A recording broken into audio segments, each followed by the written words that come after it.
Paano magugustuhan ng AFAM or anong katangian ng babae ang magugustuhan ng mga foreigner? Sa kaseksihan ba? Sa ganda ba?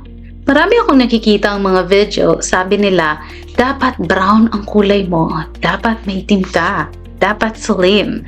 Pare ang iba, yan ang preference, kaya minsan ang iba nagkaroon ng low self-esteem. Sabi nila, hindi sila magugustuhan kasi hindi raw maganda at hindi sexy. Diyan ka nagkakamali. Pare ang iba, ganyan ang hanap. Pero alam naman natin, if naghahanap ka ng totoong lalaki or true man, majority ng mga foreigner, hindi sila tumitingin sa panlabas na anyo. Kung ano ang hanap nila sa isang Filipina. Panoorin mo ang mga katangian ng mga Filipina na nagustuhan ng mga foreigner. Una, traditional women. Paano mo masasabi na ikaw ay traditional woman?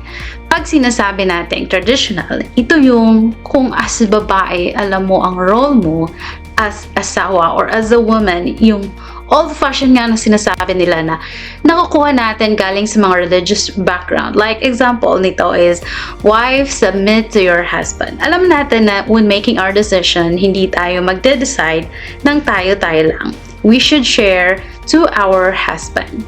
And honoring and trusting our husband's decision is part of it. Isa sa mga example ng traditional wife is yung mas priority mo yung family kesa sa lahat at marunong kang maglinis sa bahay at magluto at mag-alaga sa kanilang asawa at mga anak. Pangalawa, conservative woman. Conservative, kabaliktaran ito ng pagiging liberated. Conservative woman yung mga may moral values, yung meron siyang sinusunod, may standard siya how to act, what to say, at dun yung respect, humility. Yung ginagamit niya yung freedom of expression at panggawi na may dangal, na may moralidad, hindi yung sasabihin, ay may freedom ako kaya gagawin ko kung ano ang gusto ko. Na kahit ito'y hindi na kaaya-aya sa mata ng tao sa pananamit man, sa panggawi at sa pananalita. Pangatlo, family-oriented. Yung na-nurture tayo na ito yung nakagisnan natin sa family. Yung pagiging close natin, sweet, may time tayo sa isa't isa, nagtutulungan, may sakripisyo sa ating pamilya. Bali, yun yung maa-adapt natin at gagawin natin sa magiging pamilya natin pag bubukod na tayo in the future. Bali, may idea na tayo kasi oriented na at may mga standard at basis na tayo.